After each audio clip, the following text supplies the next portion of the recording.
What's the most dangerous food you've ever eaten? Accidentally ate a poisonous mushroom on vacation when I was 5. I was non-responsive and ended up in the hospital for a couple of days. To clarify, we had gotten a basket full of mushrooms from some friendly locals for dinner. None of them were poisonous except the one I ate. Nobody knew it was poisonous until I didn't react to anything later that night when I was already laying in bed. Methylsulfonylmethane or MSM. It's a dietary supplement that some people take to treat joint issues. My Phil was taking it and wanted me to try it because it has a very peculiar taste. He gave me a spoon that probably only had 1/8-1/4 teaspoon of the powder on it. I took it, tasted it. It was very bitter, and swallowed. Within a few minutes my throat began to swell. I had some tightness to my chest and some wheezing plus some hives a while later. I had started into anaphylaxis. Luckily it didn't proceed too far. That's how I discovered I was allergic to sulfur and/or sulfur compounds. It's also what I joke about with my Phil, the time he tried to kill me for marrying his daughter. I'm hearing more and more people with sulfur allergies, which is weird to me. All my meds are sulfide lol. Always crazy to find what helps yourself can literally kill other people. Bananas. Apparent I'm allergic to them and didn't know for the first 28 years of my life. My doctor was describing how bananas make her throat itchy, and that's when my wife told me that wasn't normal. Still love them, I'm just a bit more careful as to how many I consume. Found out I had a mild allergy to bananas when I was in my mid-20s. Made a comment to my BF, now hubby, how it was weird that bananas made the roof of your mouth itch when you eat them. He was like, WTF are you talking about? So yeah, that was an odd realization. Edit. Wow, my first award, thank you.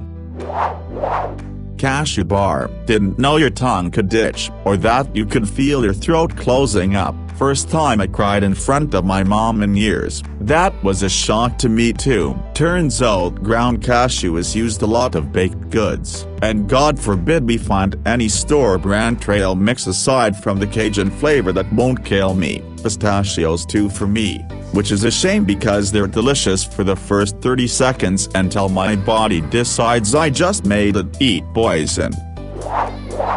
Those round red and white striped mints they give out at some restaurants. Choked so bad my dad had to stop the car on our way home and check if I was alright. Then my parents banned me from eating those for a few years. Oh, and a few years ago while eating sushi, I accidentally ate a big chunk of wasabi. I didn't see it on my chopsticks. My lips swelled up so much I'm sure the Kardashians would have been jealous. This almost happened again on Saturday.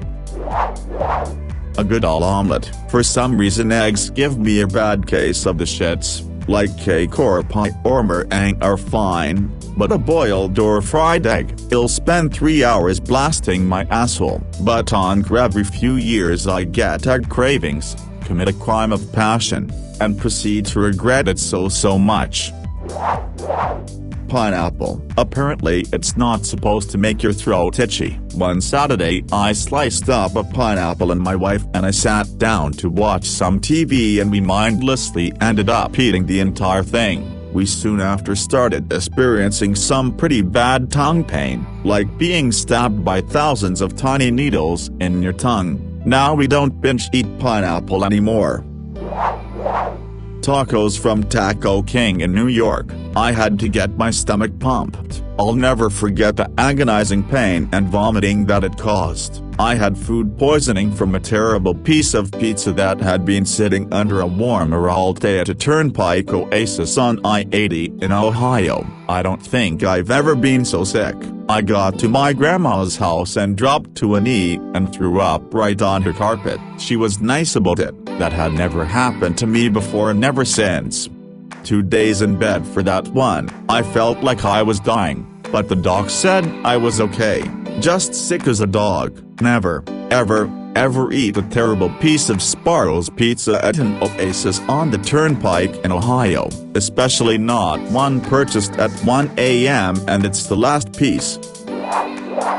I was about 28 weeks pregnant and we had dinner and a movie over at a friend's house. His infant son had been getting over a bad case of diarrhea. Several hours later, I started puking. I'd had bad morning sickness earlier in the pregnancy, but it hadn't been this bad. It was violent. Then the diarrhea started. Oh my god. I was on the toilet with a trash can in my lap when I lost bowel control. We went to the hospital. The triage at the women's center spent a while trying to get N4 in me because I was so dehydrated. Then we came to a dilemma. They wanted to give me glucose in the 4, but they didn't know if I had gestational diabetes. I'd been tested a few days before, but hadn't gotten the results. They called the lab to get the results, but it was the middle of the night. Someone had to be woken up and sent out there. It was taking forever, and finally they went ahead and hooked it up.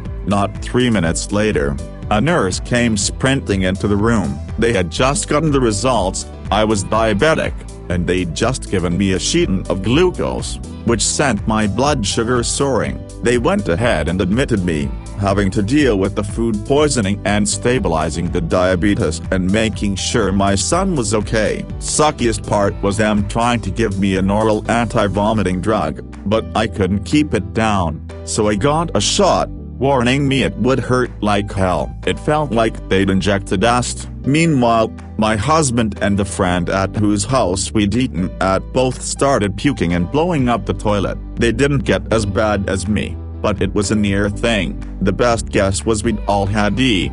coli. We healed up okay, but a few weeks later, they found my son now had intrauterine growth restriction. Likely the E.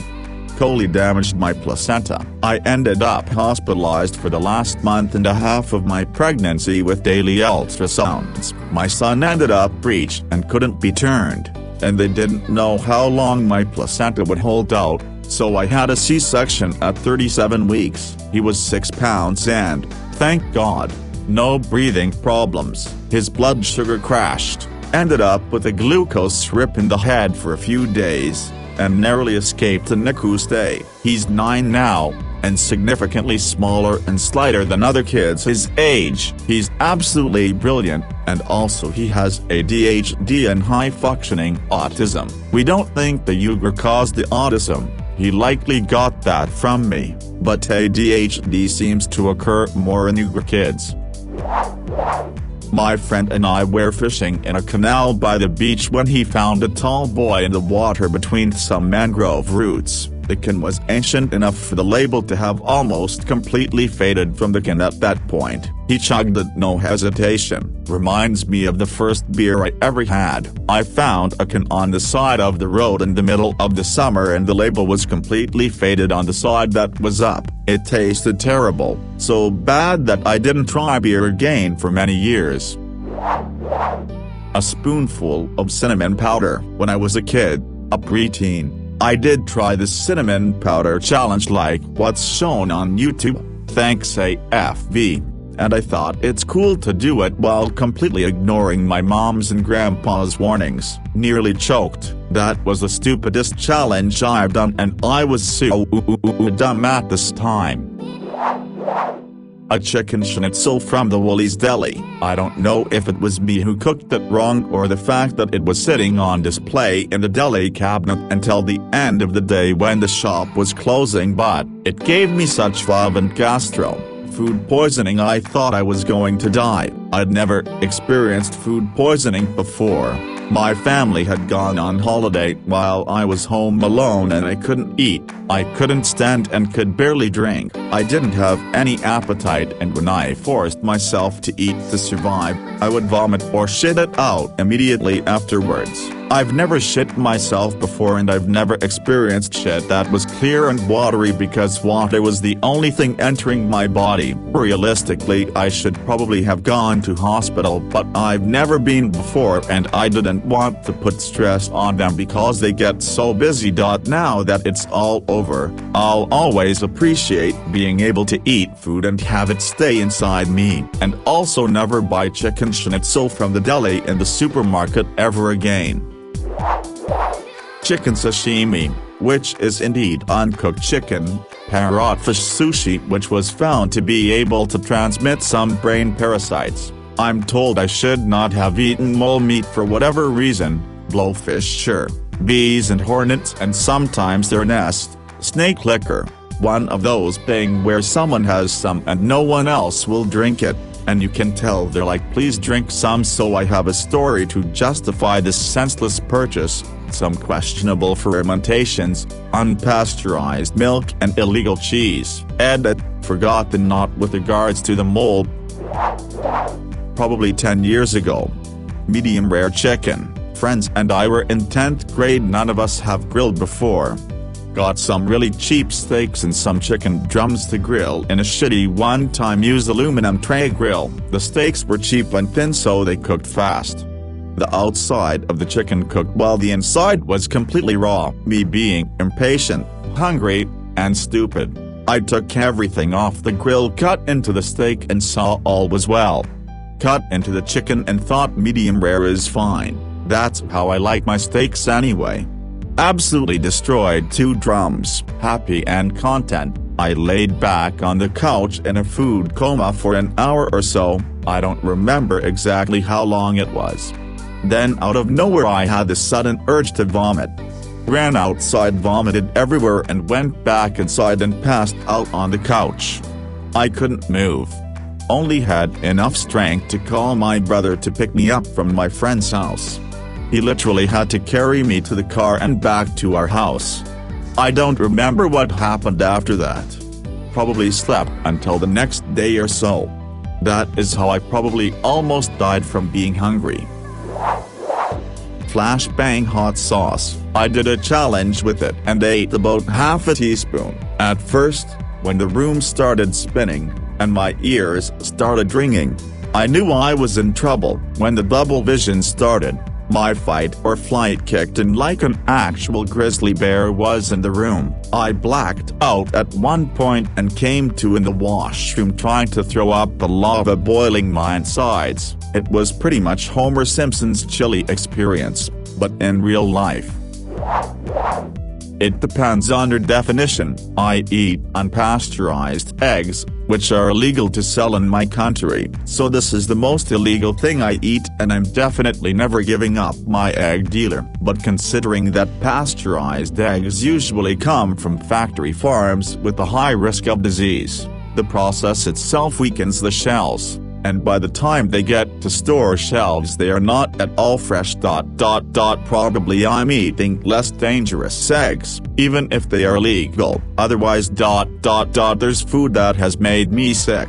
KFC made my family sick when I was a child, and I accidentally ate some food that spoiled once, and I generally like sushi, which if you cheap out on or is prepared wrong or you store improperly, or all three, is definitely something that can make you sick pretty easily. Just don't buy sushi from places like gas stations, convenience stores, etc. At least not in North America. It won't be good and you might get sick. It can be sitting there for God knows how long. I've heard terrible stories. Okay, so flashback to about 2017. I was on a camping trip and some friends I had gone with, around 10 or so, organized a little party and someone made those meatballs. I had not eaten anything before this so I was hungry. A friend of mine warned me they were not to be messed with, but I did not understand the gravity of the situation. I ate half of a meatball and instantly my mouth was engulfed in pure pain. It turns out the entire pot of meatballs had been marinated in Dave's insanity sauce for multiple hours. No one had any water. A chocolate chip cheesecake, simple enough. It comes to the table and it looks much darker than a normal cheesecake. So I ask, what makes this dark? Does it have any nuts in it? And the waiter goes to ask the kitchen. When he returns he says, nope, no nuts. My brother and I both take a bite as I hear a waiter at another table mention the peanut butter chocolate chip cheesecake they have for dessert today. Before I knew what was happening, I had swallowed the bite and immediately saw my life flash before my eyes. Being deathly allergic to peanuts, I hadn't had an encounter in my entire 21 years of life. Until then, thankfully I got to a hospital in time and lived to tell the tale.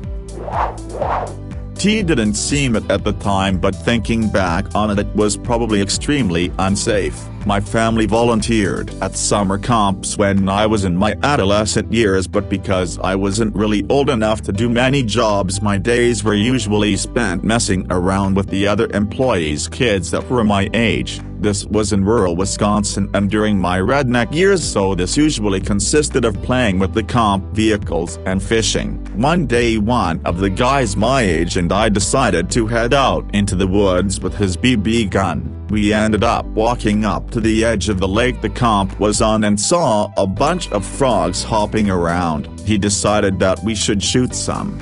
But I don't feel right about killing animals for sport and only kill for food. After we had nailed a few frags, we grabbed them and rode our bikes back to his house a couple miles from the camp. With no adult supervision at all, we decided it would be a great idea to cook and eat the frog legs, so we started a fire, chopped the frags' legs off, then cooked and ate them. These weren't small frag either. These were large, gross, bog frogs that probably carried more diseases than plague rats. By some miracle we didn't get sick, but we did discover that they taste a lot better when you add salt. Doctor cooked and ate wild frog legs while working at a summer camp. Spent the summer in Asia living with a family. I don't speak the language, so they would usually order me food when we went out. On this occasion it was a steaming bowl of rice with a partially cooked hamburger patty, mostly red, and a raw egg on top. I was told you mix it all together and the egg and beef get cooked by the rice. Haha, they were so wrong. After lunch I went out to meet someone while they all went back home. We all had the worst diarrhea we've ever experienced. I managed to clear once crowded public bathroom. Undercooked food is no good, kids.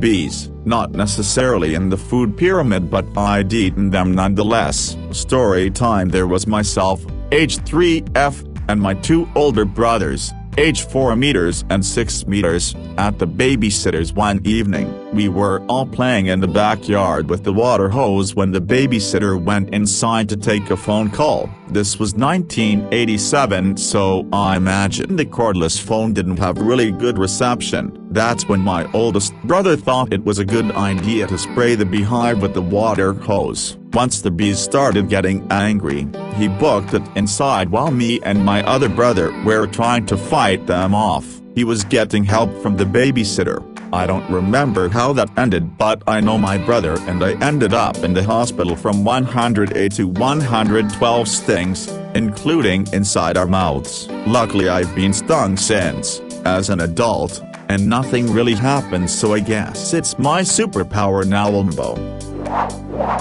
I recently had 2 chicken soup at a restaurant after running for 3 miles. Turns out that it was yesterday's soup, and later that night I started having burning sensation.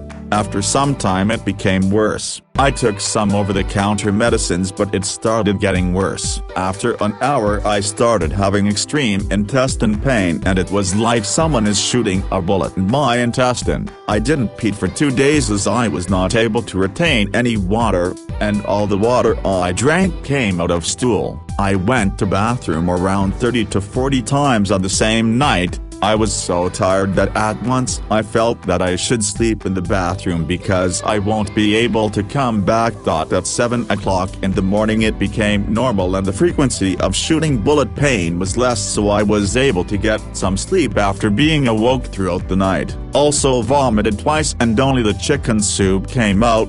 Stopped eating street food from that time. A medium rare burger. I'd had many pink burgers off my dad's grill in the past, so I wasn't worried at all about this one that was just slightly pinker than usual. Had weird sharp stomach cramps. like I was being stabbed in 2 places at once very briefly, for about 5 days. Ignored those pains, as they weren't super inconvenient and were gone as soon as they started. Realized that Saturday, while hanging with my friends, that I was really not feeling good. Drove home and felt so weak, I could barely keep my hands on the wheel. Took my temperature when I got home and realized I had a 101.8 fever and climbing, was sicker than I'd ever been for the next week of horrible agonizing stomach cramping and what felt like a blockage. Couldn't poop, puke, or eat. Doc thought I had appendicitis. Once that was ruled out, they made me get a colonoscopy. My symptoms didn't subside until I did the colonoscopy prep and shed my entire skeleton. Felt pretty decent going into the colonoscopy. Whatever it was wiped the fuck out of my bowels by that prep. Post-procedure, the doctor told me it looked like I was recovering from a severe infection, but they did not find anything concerning in my bowels.